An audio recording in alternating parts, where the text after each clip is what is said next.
one more line of showers moving through now, and then once that's through, we'll be dry and sunny tomorrow, just very windy. I'll have all those details coming up. Right now on News Channel 6 at 10. Richmond County Board of Education looking at its master plan for the future of the school system. A look at what that future might look like as your News at 10 starts now. Live from Television Park, this is WJBF News Channel 6 at 10 on MeTV. Good evening, everybody. Thanks for joining us. I'm Brad Means. Coverage you can count on kicks off tonight with a first look at our weather. Jenna Petracci and the team covering the rain that's on its way out and the sunny skies that are on their way in. Jenna. That's right, Brad. We have one more line moving through the CSRA, knocking on our western counties' doors. But after that, we are going to be done with all the rain. We'll dry out nicely tonight. Here's a closer look now on Live Viper 6. We do have that one line, as I mentioned, but it's very weak. So there's not really even much thunder or lightning activity with this line. Not much heavy rain either. It'll be in and out before you know it. But right now, all the sprinkles are actually done with. So it's actually dry across the CSRA. And the rainfall totals are very, very high, anywhere from 2 to 5 inches. So some lower amounts north of I-20, but nonetheless, all of us got a good bit of rain today. The highest amounts in Sandersville, Wrightsville, 4 inches, 5 inches over in Screven County. So, of course, with all that rain, that has led to some flood concerns. We had a lot of aerial flood advisories earlier, and now we have some flood warnings. Now, even though it's lighting up the whole county here in green, it's really just talking about the rivers and streams, any bodies of water. That's where the water levels are above normal. Here's a live look in at our Terry Lambert Hyundai Skyview Cam. A breezy night with the clouds sticking around. Our temperatures in the upper 50s to low 60s. 61 in Barnwell, 60 in Augusta, 62 in Sylvania, 58 in Gibson, and 58 as well in Edgefield. So we have this warm front to our north. Cold front swinging through now. That's what's with the line of showers. And then behind that cold front, we have the very windy conditions. You can see the winds are the highest around Atlanta, getting up to around 20 miles per hour sustained. And then the gusts are even higher than that. So starting tonight, as of now, 10 o'clock, all the way through tomorrow morning, we have a wind advisory in effect with those gusts up to 40 miles per hour. And you'll notice tomorrow morning is going to be very windy with temperatures in the mid to upper 40s. Coming up, I'll have a look at the nice forecast ahead. Lots of sunshine in store. But for now, back to you, Brad. All right, Jenna, thanks. Coverage you can count on continuing with the possibility of big changes for local schools. Richmond County School Board members meeting with a consultant tonight about a master plan for the future. Nikita Dennis has the story. Schools in Richmond County may look a little different in the next 5 years as the district hopes to maximize funding from the state. The formula for that funding includes student population. And I think that it's hard to hear some of these things that are going to come out. And we completely understand that. It's never an easy conversation to have.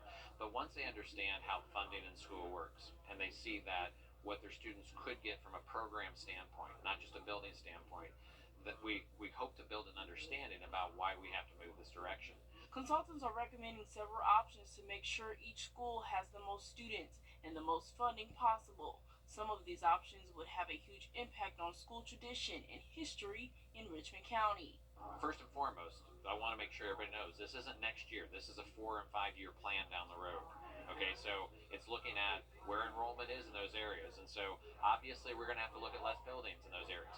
But we're not just those areas. We're also looking at less buildings in every part of the county. Consultants in the school board will have several public meetings next month to explain the recommendations. The community meetings that we're going to have, we're going to have dialogues with the community in March to come out and talk about next year's changes, boundary changes for like Bel Air and Richmond Hills and Mary Elementary and those schools. So we want to have those community conversations. And that's important to us, that we get a lot of people there so they can hear the logic behind what we've done and what's going to happen to their students in the future. In Augusta, Nikita Dennis, WJBF, News Channel 6. And a reminder, all of this unofficial. We'll have those public meetings early part of next month. Then the school board will vote on at least part of the consultant's plan after that. Well, tonight, after hours of discussion during a closed executive session, Aiken County's school board unanimously chose Dr. Corey Murphy to be the next superintendent of schools. He'll replace King Lawrence. He's been with the administration in Aiken County, so he knows his way around there.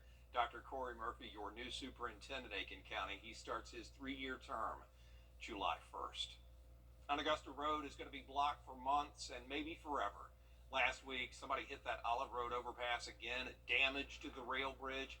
The railroad company says it could be May before they finish the repair work.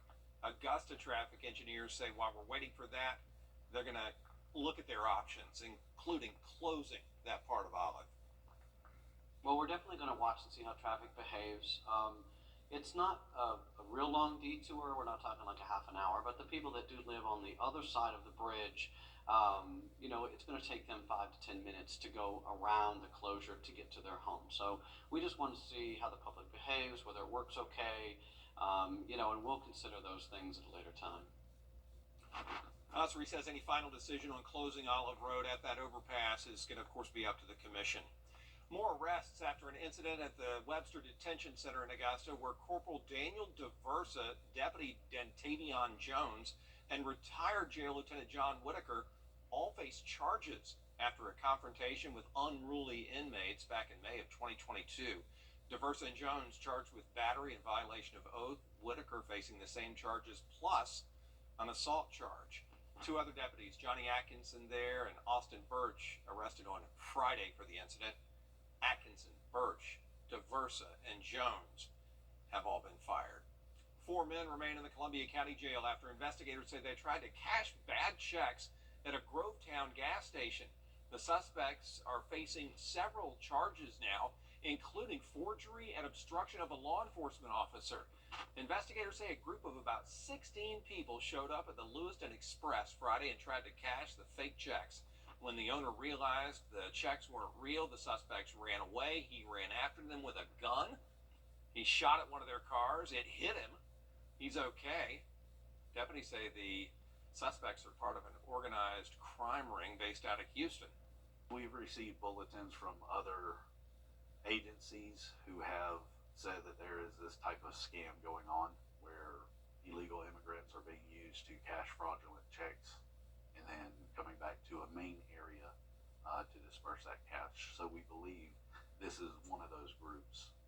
Gaston says the sheriff's office is working with ICE and Border Patrol to find out the immigration status of these suspects, and he says a 5th suspect could be on his way back to Texas. They're looking for him. Well, 10 years ago today, can you believe how time flies? The ice storm. We are looking back at that record breaker that shut these parts down. And what we've learned as News Channel 6 at 10 continues. And definitely no ice today, but a whole lot of rain. And the rain is almost over with, but behind that front, we do have some very gusty winds that will continue through our Tuesday, along with sunshine and cooler temperatures. I'll have all the details when we return. The death of a loved And full of life. Join News Channel 6 as we honor the CSRA's best in high school football, including the Football Friday Night Player of the Year. The All CSRA Awards, Thursday, February 15th at 7 on News Channel 6.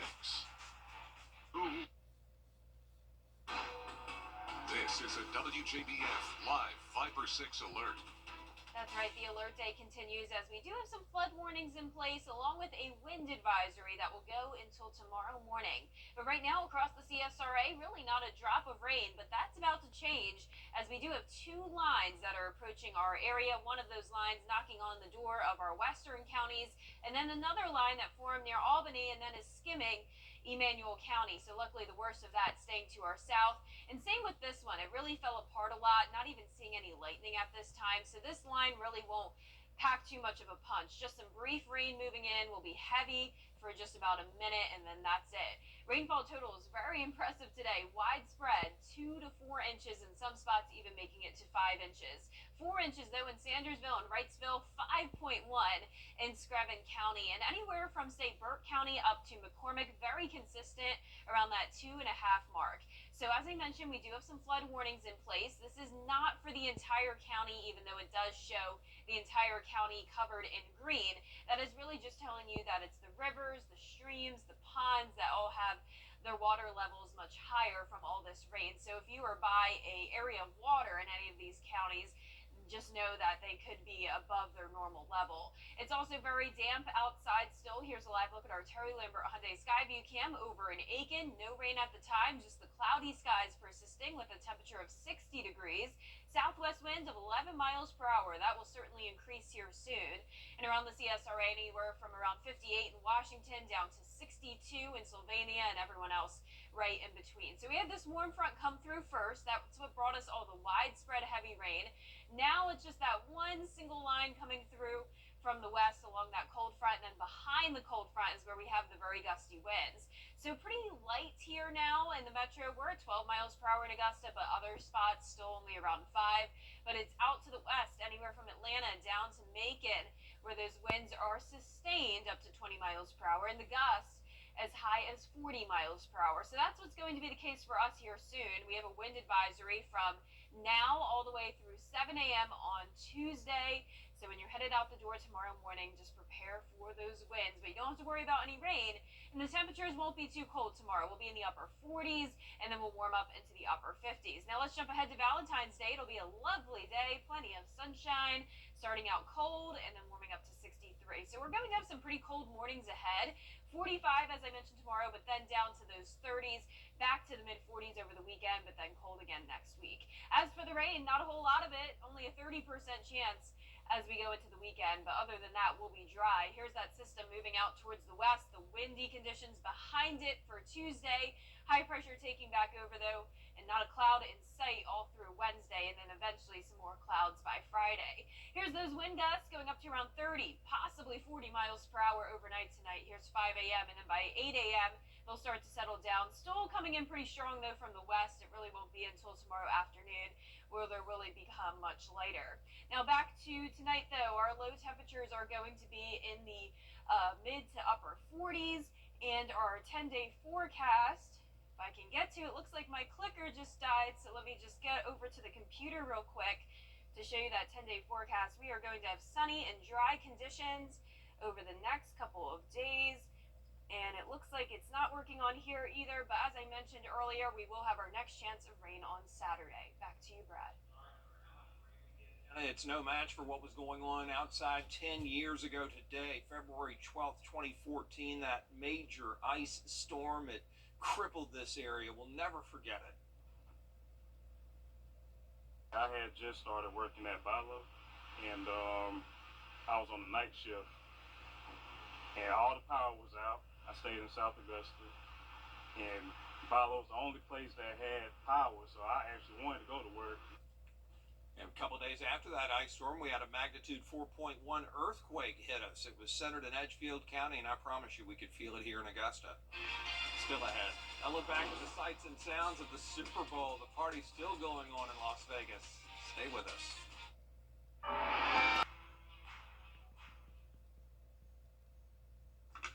Oh, what a wild finish at the Super Bowl. Football's biggest game, filled with twists and turns, with the Chiefs coming from behind to beat the Niners in overtime. Jacqueline Lee reports. You wish upon a star.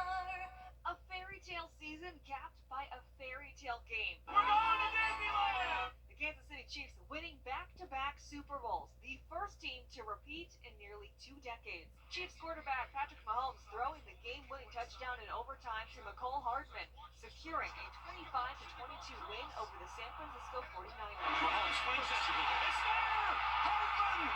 Jackpot! It was a lot of emotions and just gratitude, man. So thankful just to be able to be in that moment and enjoy that with my teammates. But the game initially appeared to be going the 49ers' way as they jumped out to a 10-point lead in the first half behind quarterback Brock Purdy and running back Christian McCaffrey. The Chiefs' offense awakened in the second half, Mahomes using his arms and his legs to bring them back, something head coach Andy Reid has seen his quarterback do before. He makes it look easy.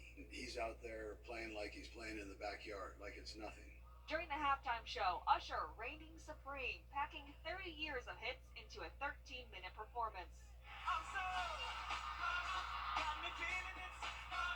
Bringing in some famous friends like Alicia Keys, will.i.am, a guitar solo by her, Ludacris, and Lil John.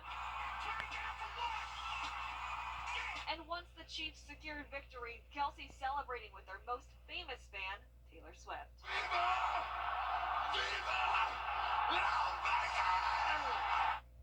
This game was the 7th longest in history. Chiefs quarterback Patrick Mahomes winning his 3rd Super Bowl ring and his 3rd Super Bowl MVP award. Jacqueline Lane, ABC News, Los Angeles. Coming up, a look back at Laney's Jalen Watson and the Chiefs winning that Super Bowl, and a local high school football coach taking a new job. Welcome to the new year at Blissful Boutique in Lens, Georgia, your go-to destination for all your shopping desires. Step into 2024 with Stylist, our fresh collection of fashion apparel, home decor, and gifts await you. From trendy fashion statements to delightful home additions, we've got something for everyone. Discover the joy of a personalized shopping experience at Blissful Boutique, making your New Year shopping truly special.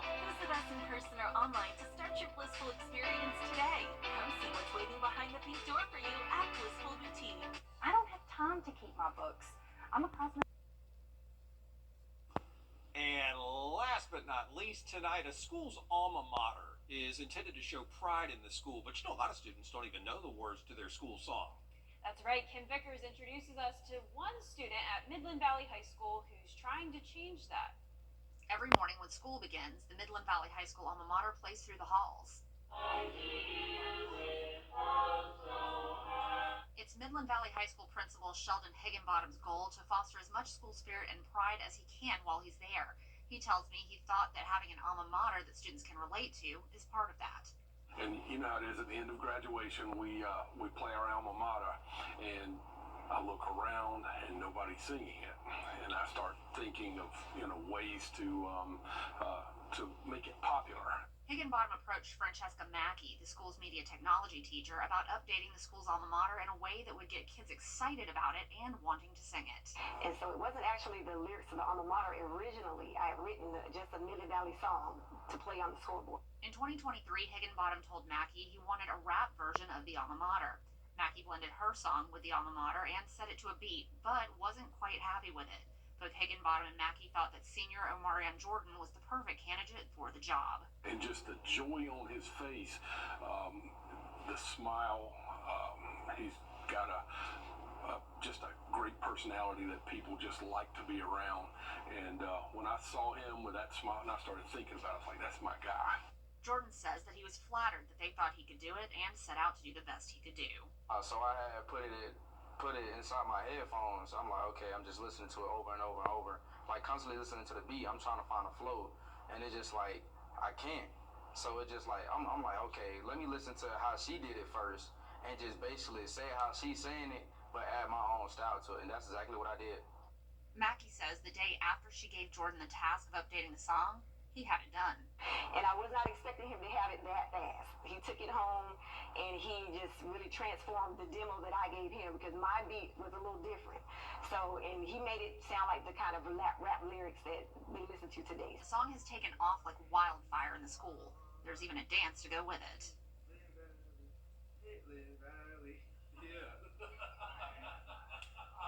Now the song is played every afternoon, and there's even a Spanish and country version. Jordan says that hearing the praise from educators like Mackey and Higginbottom means the world to him.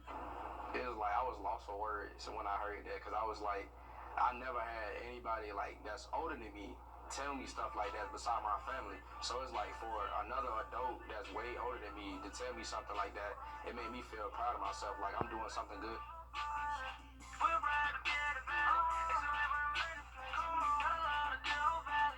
In Graniteville, Kim Vickers, WJBF, News Channel 6.